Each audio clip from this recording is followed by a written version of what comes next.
They say when the forest calls your name, you must not answer, unless your blood remembers why it's being summoned.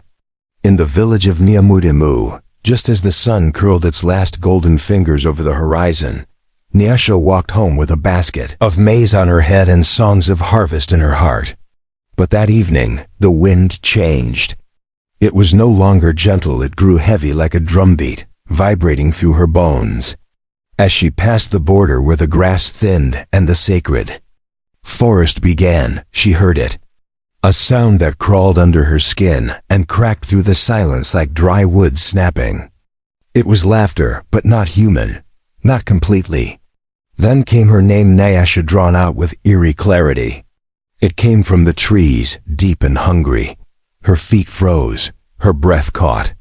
No one was near. She spun around, nothing, the world seemed to hold its breath.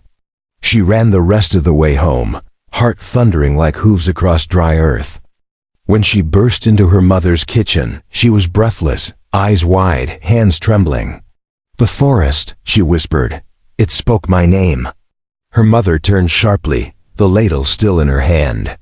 "You must have heard wrong," she said quickly, but her voice trembled, just a little. That night, Nyasha lay awake beneath her raffia blanket, watching shadows slink across the mud walls. She heard it again, Nyasha, this time closer. The hyena had found her scent, and dusk would never be quiet again. The morning sun painted golden patches on the red soil, but no warmth reached Nyasha's chest. Her grandmother, Mythic, found her sitting outside, hollow-eyed and silent. When she spoke of the voice that called her name, Mythic did not laugh. Instead, she sucked air through her teeth and whispered, "It has begun." She told Nyasha that not every beast is born in the wild, some are shaped from broken oaths and ancestors' wrath. She said there was once a man in their bloodline who stood at the forest's edge and promised loyalty to the spirits but broke that vow for love and greed. As punishment, he was transformed into a hyena that walks between the worlds of man and spirit, cursed to hunt his kin until the cycle is completed. "When the beast calls your name," Mythic said, "it means your blood has been chosen to finish what he started or pay what he owes." Nyasha begged her mother to confirm it, but she only turned away, hiding tears in the folds of her wrapper. That night, Nyasha stayed inside, locking the door and burning dried sage leaves. But the call came again, this time not from afar, but from just outside the door. "Nyasha," it rasped. "Blood remembers." She pressed her hands to her ears, but the name echoed inside her skull. In the shadows, something watched. Not just a beast, but a memory made flesh. Outside, the hyena paced. Inside, fear took root and whispered its own name. Under the ancient baobab tree where justice was once handed down by moonlight, the village elders gathered in silence, their faces carved with time and the weight of truths too dangerous for everyday speech. Mythic led Nyasha into the circle. Her head bowed, her steps slow but steady.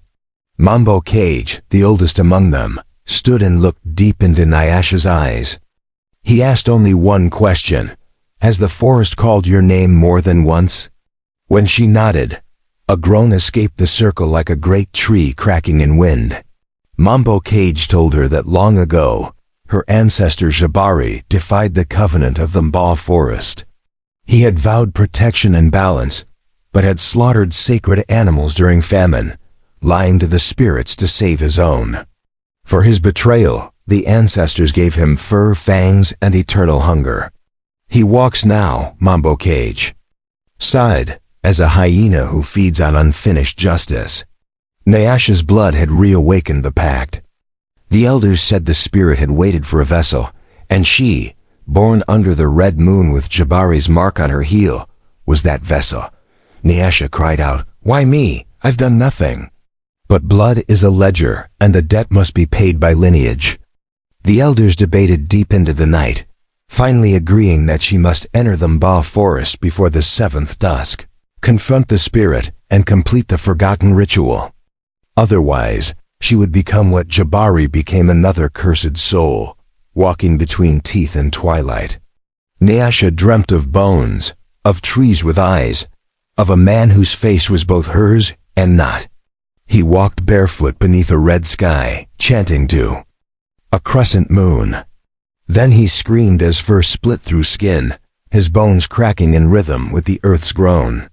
She awoke with her hands clenched around the corner of her mat, her breath shallow, her feet caked with soil as if she had walked while asleep. Mythic was already waiting by the fire. Without speaking, she handed Nyasha a gourd of ashes mixed with river clay. "Smear this on your chest when the sun dies," she said, "or the spirit will enter you without warning." Nyasha obeyed. That evening, she stood by the doorway, eyes fixed on the forest. Dusk arrived like a held breath. And then the call came again, closer, clearer. "Nyasha," the hyena whispered. "Blood of mine." She stepped outside. The air was thick, like breath on her skin. In the distance, amber eyes glowed between the acacia trees. The villagers watched from behind doors, clutching charms and prayer beads. Nyasha took a step forward. The ground pulsed beneath her feet. Then another step. The hyena did not move, only watched. Then it turned and vanished into the trees, not running but waiting. Mythic whispered, "It's time." Nyasha knew that to avoid the forest now would only delay the curse. Her fate had roots deeper than she'd known. And so, on the first night of her journey, she followed the silence where her name had been planted.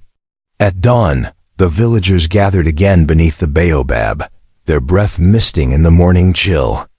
As Nyasha stood in the center of the dust ring, barefoot and silent, one by one, the elders approached and placed sacred objects at her feet, bones etched with ancestor symbols, feathers dipped in goat's blood, beads worn by the first women of their lineage, and a single dried leaf from the ba tree. Mambo Cage stepped forward last, holding a bowl of black clay. He dipped his thumb and marked her forehead with a long downward stroke. "You are seen by the ancestors," he said. "Will you be judged or redeemed?" Nyasha looked around. Some villagers stared in awe, others in pity, a few in fear. She swallowed, her voice steady. "I will answer the call." A gasp rippled through the crowd. The wind picked up, scattering the dust. The trees at the edge of the forest swayed. Though the sky was still, Mambo Cage nodded. "Then you must walk the path of fire and bone. If your heart is false, the forest will consume it. If it is true, you may unchain the curse." Her grandmother tied a red cloth around her waist, whispering, "Don't speak your name in the dark." As the village began the preparation for her crossing, Nyasha felt the pull again deep in her chest, like roots turning in the earth. Her fate was no longer her own. She had become the echo of an ancient sin carried on the breath of beasts. The forest edge had never looked so alive. It breathed in rhythm with the drums behind her, thrumming from the village like a heartbeat resisting fate. Nyasha stepped forward, her feet brushing through tall golden grass that gave way to shadow. The trees swallowed light, and the moment she crossed into Mba, all sounds behind her vanished, as if the world had closed its mouth. Her ears rang in the silence. Around her neck hung a talisman made from ash, owl feathers, and the finger bone of a long-dead seer. Her fingers gripped it tightly. Ahead, no path revealed itself. She followed only the tug in her chest, steady, rhythmic, like walking through memory. Soon the trees grew twisted and heavy with moss. She passed a pool of water that reflected not her face, but the hyenas, grinning, eyes flickering gold. She looked away and kept walking. Suddenly, the trees parted to reveal a clearing where a colossal tree stood, the Mba tree, its bark black as coal, pulsing faintly with red light. The ground around it was littered with animal bones and old charms, rusted and forgotten. Nyasha approached, heart thudding. At the base of the tree, a circle of fire sparked into life, flames rising without sound. A voice came from within, not the hyenas but many voices speaking as one. Blood comes again. Will it repeat or remember? Nyasha stepped into the circle. The air grew thick. Shadows rose. She was no longer a girl. She was memory made flesh, and the forest would now decide what she deserved. Darkness swallowed her as the fire vanished, and the roots of the mba tree twisted open beneath her feet like the mouth of the earth itself. Nyasha fell through shadow, but not down inward, as though being pulled through layers of time. When she landed, she stood in a chamber of mirrors, walls of smooth black stone reflecting not her face, but the faces of those who came before. Men with sorrowful eyes, women with clenched jaws, children with blood-streaked foreheads, her ancestors. One stepped forward, a man with a jagged scar across his throat and her same amber eyes. "Will you do what I could not?" he asked, his voice like dry leaves. "Will you carry this burden or free us all?" Nyasha stepped toward him, but the mirror cracked. Another image appeared, her own reflection, but twisted, eyes glowing, mouth full of fangs. It whispered, "You already belong to us." The room filled with chanting. The floor shifted. Nyasha clutched her talisman and shouted, "I walk for truth." The chant stopped. Silence returned. One by one, the mirrors shattered. In the center, a door of bone appeared. She stepped through it into the next chamber, her breath steady, her resolve sharpened. Here, in the belly of the curse, there were no lies. Only memory. The trials had begun. The forest was watching. The ancestors were waiting. And Nyasha, though scared, walked forward like a flame refusing to be swallowed by wind. Whatever lived here would not devour her without knowing her name first. The second chamber opened into a plain of scorched earth under a red sky where no wind moved and no sound lived. Across the land, fire flickered in small bursts, and between them lay the bones of those who had failed before her. Nyasha stepped barefoot onto the ash, the heat licking her skin, blistering her solace. With each step, voices rose not from outside, but within. Doubts she'd buried screamed back at her. "Your father left because of you. You are cursed, not chosen. You will become what you fear." Her knees buckled, but she pushed forward. Her skin burned, her breath came ragged, but she refused to stop. She remembered Amai Shupi's voice. "Pain is not punishment, it is passage." Midway across the plain, she collapsed. The earth pulsed beneath her. Then the flames dimmed, and a cool wind rose. The fire had tested her will, and she had endured. Standing again, covered in ash, she walked the final distance. At the far end stood a tree, unlike the rest dead, blackened, but still upright. Beneath it lay an old hyena skull carved with her family's mark.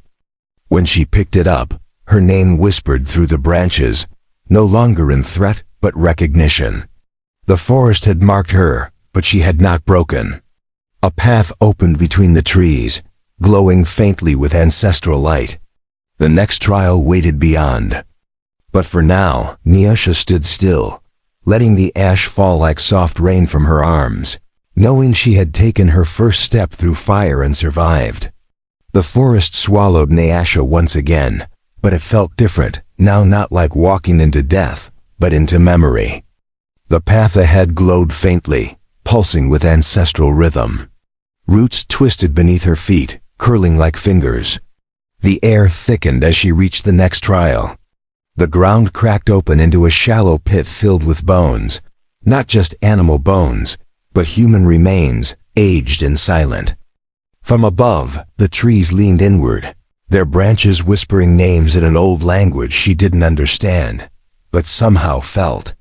In the center of the pit stood a tall figure made of bone and ash, its face blank, its eyes hollow.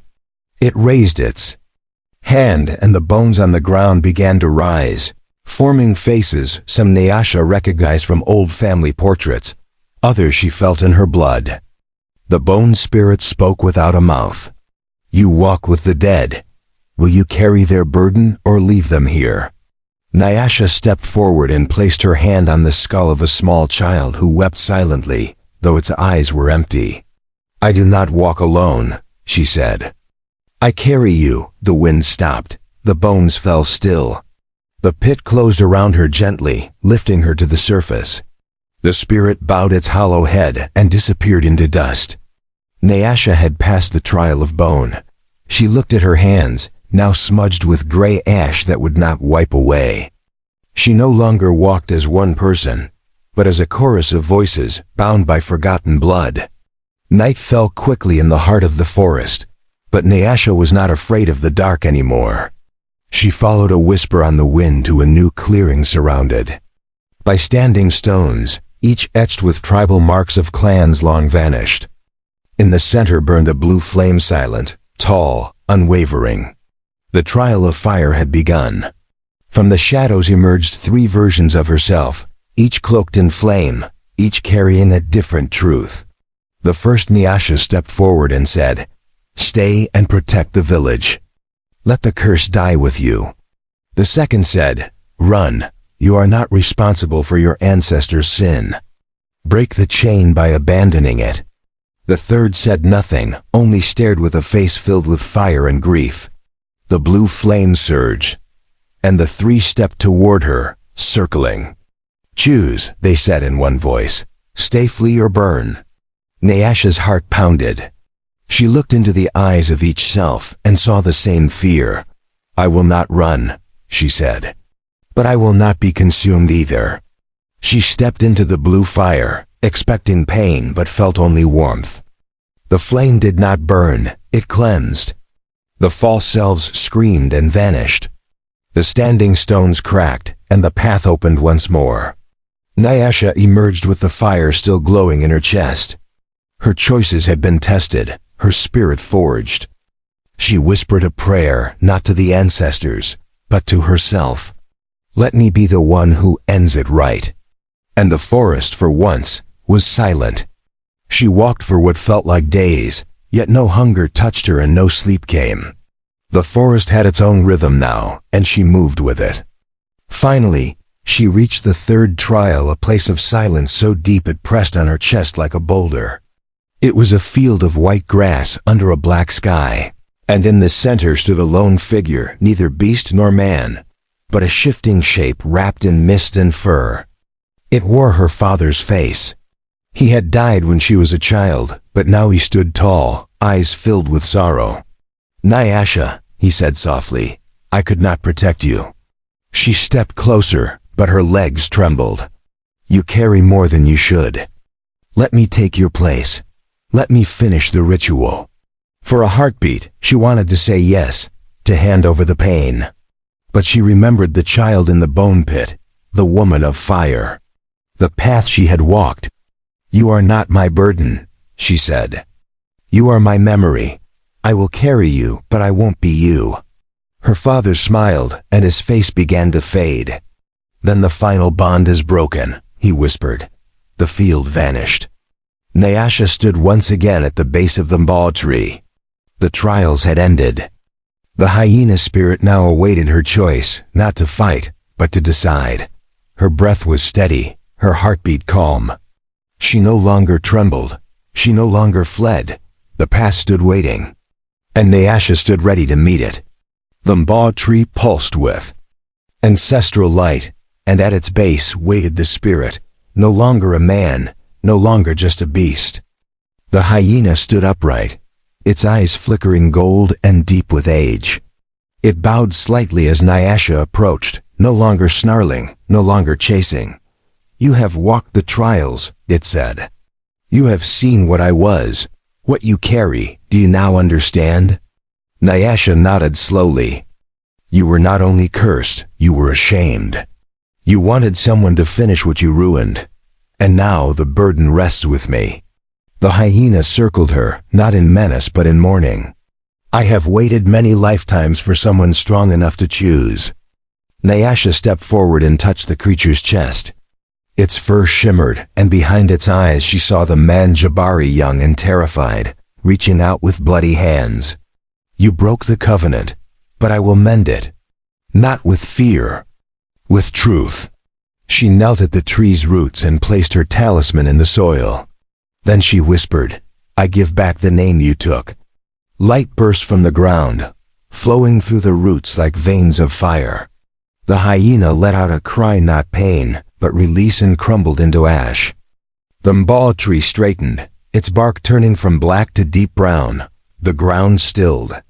Nyasha stood alone, but she felt no loneliness. Around her, the forest exhaled. The curse had lifted. The story, for the first time, had chosen a different ending. The past no longer hunted. It had been heard. And it had been healed. The sun rose in silence as Nyasha stepped from the forest's edge, her feet pressing new prints into old dust. The village of Nyamudemu stirred slowly, as if unsure whether to greet morning or mourn what it believed lost. Children were the first. To see her, they shouted her name not in fear, but awe. Women emerged from kitchens, their mouths covered in disbelief. Men set down their tools and bowed without instruction.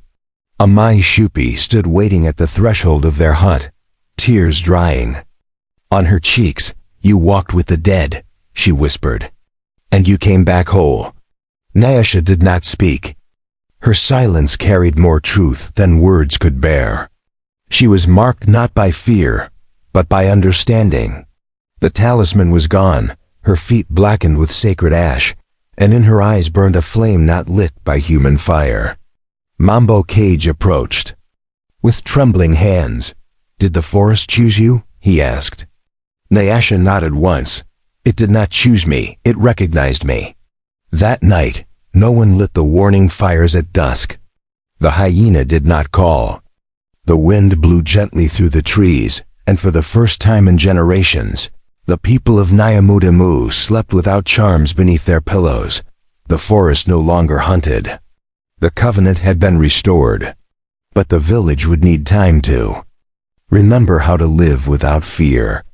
And Nyasha, the one who had returned, would teach them not with spells, but stories. Because memory, once spoken aloud, cannot be chained again.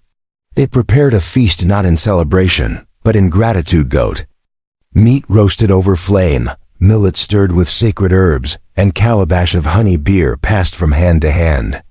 But Nyasha ate little. She sat in the center of the gathering circle, her eyes drifting toward the tree line, as if she were still half-rooted in the forest that had tested and transformed her. Elders sang ancestral hymns, their voices braided with age and new hope. Children danced, mimicking her walk, laughing and spinning in circles. Amina, a quiet girl with eyes like river stone, approached Nyasha carrying a woven cloth dyed red and black. "I made this for you," she said. Nyasha wrapped it over her shoulders without a word. A Mai Shupi anointed her brow with ground kola and river clay, declaring, "She is no longer merely child or woman, she is keeper of the vow, daughter of the boundary." No one dared speak the name Jabari anymore. His time had ended. His howl had been answered. But the villagers knew stories would grow, passed from one dusk to another, of the girl who walked into the forest and came back changed. That night, Nyasha lit a fire in the center of the village square and sat beside it alone. No beasts circled, no voices called. Only the wind spoke soft, calm, and familiar. She watched the flames until dawn, her fingers brushing the earth like it was an old friend. Her story had only begun to echo. The forest now listened. The next moon, Nyasha stood beneath the baobab once more, not as the accused, but as a Griot, a vessel of truth. Her voice rose like a drumbeat, steady and filled with old weight. She told the village children of promises made in shadow and how blood remembers, even when lips forget. Some curses, she said, are not placed by witches or spirits. They are born from broken vows and unfinished stories. The children listened wide-eyed, their hands clutched around small charms made of twine and clay. She did not speak Jabari's name, but she described his hunger, how it was not for flesh, but for forgiveness he could never ask for. The elders nodded solemnly. They too had carried silence, and now they saw it could be lifted. The fire crackled. As Nyasha told of the trials, not with detail, but with rhythm and lesson. She spoke of mirrors that reveal not your face, but your truth. Of fire that tests not your skin, but your choice. Of ghosts that offer comfort wrapped in chains. And then she said, the forest is not evil, it remembers. And we must remember with it. The wind carried her words through the crowd like seeds. That night, even the oldest among them did not lock their doors.